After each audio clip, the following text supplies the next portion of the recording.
যে আমি নাকি বিএনপি বিরোধী বেশি কথা বলি। আরে ভাই, আপনার মধ্যে এত দুনিয়ার ময়লা আপনি লাগিয়েছেন,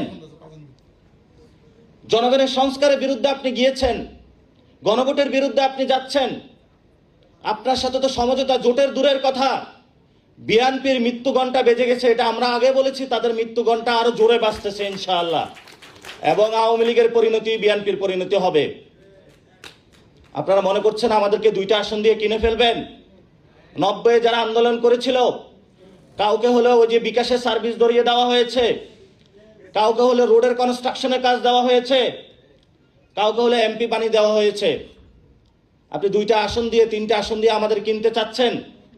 এই স্বপ্ন বাংলাদেশে আমরা জীবিত থাকে বাস্তবায়িত হবে না। নামেন না মাঠে। অলরেডি হলো ব্লকেট শুরু হয়ে গিয়েছে, জ্বালাও পোড়া শুরু হয়ে গেছে। এবার ইলেকশনে বড় ধরনের খেলা হবে। দেখি আপনাদের এই টাকার নমিনেশন বাণিজ্যর কত জোর, আর আমাদের কত রক্তের জোর খেলা হবে ইনশাআল্লাহ এই বাংলাদেশে। আমরা রক্ত দিতে এসেছি, আমরা দুর্নীতির টাকা দিয়ে বাংলাদেশে ইলেকশন করতে যাব না।